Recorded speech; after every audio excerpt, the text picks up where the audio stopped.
Hello everyone. I have a new channel now. I left a link in the description. Go there, subscribe and listen to stories even more interesting. And here is the last story, thanks to those who were with me. Everyone has an idea of themselves.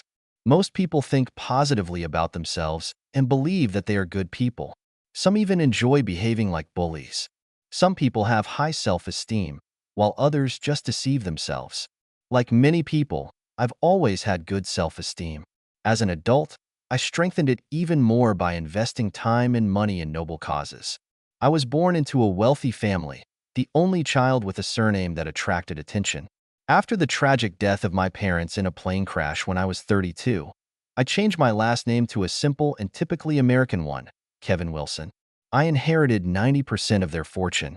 But let's talk about everything in order. At the age of 35, I unsuccessfully tried to build a personal life twice. I've always been a big man. At 165 centimeters tall, I weighed 110 kilograms, just like in my first year of college, and I was attracted to tall blondes. Because of my wealth, the women I dated were also wealthy, although not on the same level as my parents. My marriages didn't work out, and I explain this by saying that I loved my wives more than they loved me. Perhaps they were more interested in money than feelings. They will probably say that I was more focused on the physical side of the relationship than the emotional side. Anyway, it's already gone. After the second divorce, I often went on dates and even used the services of professionals. But all this was devoid of real sincerity and mutual interest. I founded a charity called Help for Shoes, HBS, which helped unemployed people develop professional skills. We focused on young people. The organization quickly became successful thanks to significant investments and highly qualified employees. Interestingly, only one person in the organization knew that I and my funding were behind everything. For the rest, I was just someone who was engaged in purchases, although I often went to the field and helped in workshops. One of the best employees at HBS was Jeff Jameson, a man with a pronounced personality and excellent skills in working with our clients. His wife, Ashley, was the exact opposite of Jeff.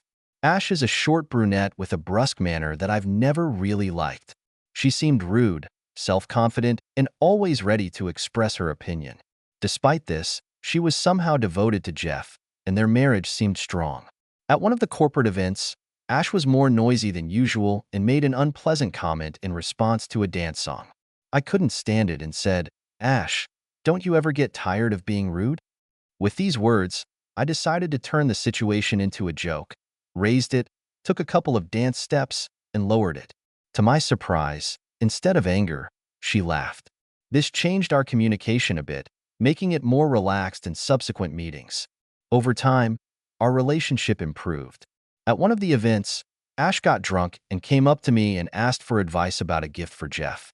The conversation took an unexpected turn, but I took it as a joke and answered just as easily.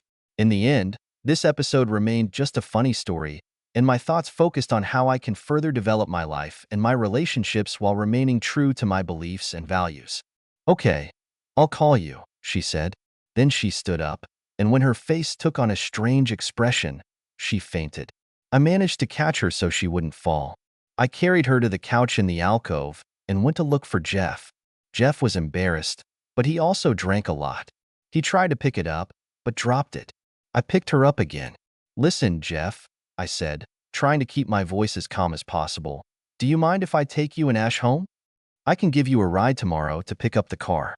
I didn't drink. It took him a few seconds to agree. "Of course, thank you." When I took them home, I had to help Jeff carry Ash to bed again. Jeff thanked me profusely. We exchanged contact so that I could take him to pick up his car the next day. When I got home, I couldn't get Ash out of my head. To distract myself, I decided to call one of my friends, with whom I sometimes spent time after the divorce. Despite the late hour, she came, and it helped me to distract myself and calm down. The next morning, after my guest left, the phone rang. It was Ash. "Hi, Kevin. Thank you for taking us home," she said with a sincere tone. "I was glad to help," I replied. "How are you feeling?" "Surprisingly good, considering all the booze. Jeff asked me to see if you could take me to get a car." "Of course," I said. "When will it be convenient for you?"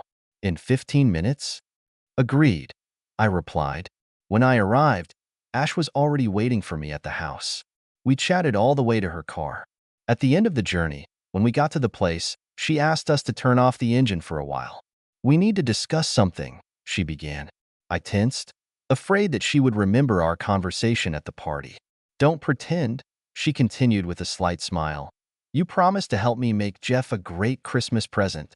"What are you talking about?" I asked, trying to look innocent. "You know," she replied calmly, "we discussed this yesterday. You said you could help me with the money." I tried to turn the conversation to something else, but Ash continued confidently. She explained that her request was just a way to please Jeff and that it would remain between us. "It's just a deal," she said. "You're helping me. I'm helping you. It's simple. We will not complicate this with any personal questions." Although the situation was extremely awkward, I did my best to keep my composure and avoid further discussions. "Pick me up on Tuesday at lunch. Here's my boss's business card. Call the direct number when you get to the building, and I'll come right out. Thanks for the ride." She smiled and got out of the car, heading for her car. I was like a zombie for the rest of the day. It was hard to get rid of the thoughts, knowing that Ash was Jeff's wife, but not enough to give it all up. I was trying to figure out why I was so attracted to her. Her appearance was attractive, although not exactly my type, and her behavior made her mysterious. Nevertheless, I had conflicting feelings. I picked her up at lunch on Tuesday, as planned. We went to the clinic to get tested. All the rapid tests were negative, and for the rest of the results it was necessary to wait a week. It took a whole hour, not counting the road. "Okay, now we only have an hour and I want to get the first half of the payment now, $7.50, she said, getting ready to get out of the car. "How do I know you won't just take the money and change your mind?" I asked. "I won't change my mind," she replied in a serious tone. "I'll tell you what. I'll give you $400 now, and the rest when it's done," I said, taking out my wallet. "That's settled," she said, taking the money. "We agreed to meet in a week, after the final test results are ready." I decided to rent a hotel room near her office. "Why not at your place?" She was surprised. "I have my reasons." "You'll like the hotel," I replied. The thing is, I didn't want anyone to know how rich I was. Outwardly, my life was modest. I drove a Toyota Prius, although I had more expensive cars in my garage. My house was worth several $1,000,000, but I tried to hide my fortune. "Okay," she replied with a shrug. I felt tense for the next few days. Every time I saw Jeff at work, I had remorse. An important day has come. We met at the Hyatt Hotel, which was a short walk from her office. "We need to do everything in an hour," she reminded us as we entered the elevator. The hotel room has been improved compared to the standard rooms. However, I told her that it was a regular room. Ash looked relaxed, but I kept wondering if this was the right decision. Her behavior was filled with mystery and unique energy, which attracted me more and more. At every moment with her, I felt tension and excitement, trying to understand my feelings. She seemed very sensitive and emotional, and our communication became deeper and more sincere every day. Ash was a person who combined strength and vulnerability, and it amazed me. After we spent some time together, we developed a strong bond based on mutual understanding and trust. We tried to treat each other with respect, support, and inspire each other. When I finally pulled away, we were both exhausted. I turned Ash around so that her head was on my shoulder, and we both fainted rather than fell asleep. When we started moving, I looked at my watch. Grinning, I noticed that the time was 2:58. She was supposed to be back at work by 1:30 at the latest. I woke Ash up. "Oh, that was great," she smiled. "That's an understatement," I replied. "But the problem is that it's already 3 o'clock. "That's bad luck," she muttered, still not opening her eyes. "My boss will fire me, and I really need this job." Despite her misgivings, she was in no hurry to get up and get dressed. Suddenly, I had an idea. "Tell me something about your boss. Is there anything I can do to help?" Ash went on to talk about Samantha Keene, an insurance company lawyer, noting her strict nature. Finally, I asked, "Is there anything she loves?" Ash looked up for the first time and said, "She loves dogs. She has 2 Labradors." "Great," I said, thinking, "let's try to solve this problem."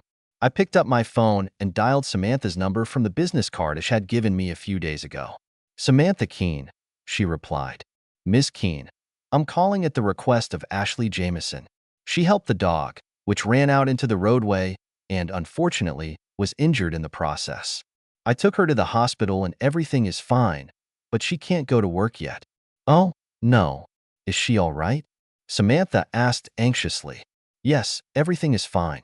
She just needs to rest. I hope you don't mind if she skips the rest of the day? Samantha was sympathetic to the situation and suggested Ash take the day off if necessary. When Ash finished talking to her boss, she smiled. You just saved me. We discussed what happened and Ash laughed. She even offered me a day off tomorrow. Now I'm definitely making an impression on her. After that, I helped Ash pack up and we went home. Before saying goodbye, I offered her a small neck brace for persuasion. Ash smiled and thanked me for everything I had done for her. The next day, I decided to take another step. I sent roses to Ash and Samantha with thank you letters on behalf of the fictional owner of the dog. Ash called me during lunch and told me that she had become a real heroine in the office. You really are something, she said, laughing. Thanks for everything.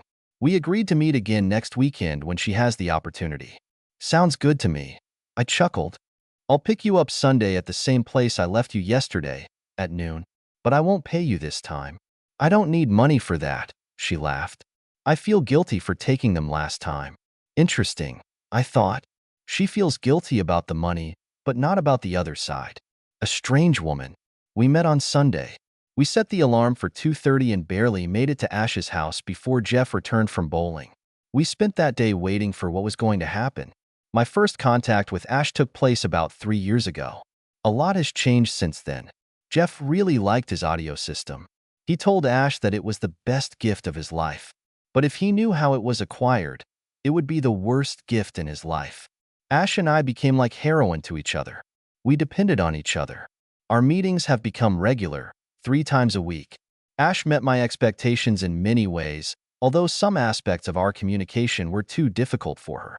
Of course, Jeff guessed about our affair after we had been living together for about 3 months. He filed for divorce and left HBS. I felt incredibly guilty and persuaded Ash to give him everything that was in their joint property, except clothes and souvenirs. To convince her of this, I had to tell her about my real financial situation and promise her a large sum to her personal account after the final divorce. I also made sure that Jeff got the job he wanted, with additional bonuses. However, the consequences of this affair and its effect on Jeff have destroyed my self-esteem.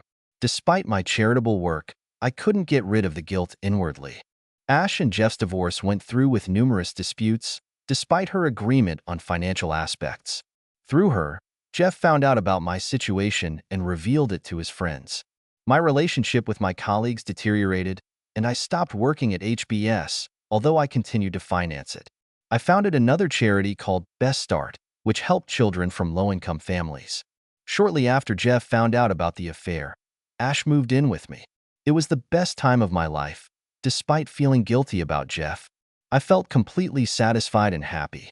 Ash and I negotiated an honest and open relationship, avoiding conflict and working towards mutual respect. Ash stopped working for money and became a volunteer at the Best Start. She also started doing charity work.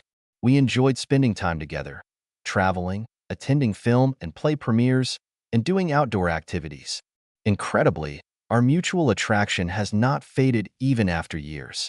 Every time we went to new places, we were always glad to see each other.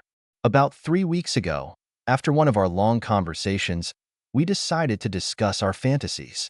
They were simple. I'd like to make your fantasy come true, Kevin, Ash said one evening. What do you mean? I asked. Well, the only way to bring it to life is if I become a mother. So starting tomorrow, I'm stopping taking the pills, she said calmly. Do I have anything to say about this? I asked. Of course, she replied. You can make your own decision. I'm not insisting. This conversation made me think. I've always wanted an heir, and maybe it was a sign that it was time to make this decision. I think I'll be ready to take the next step in my life soon.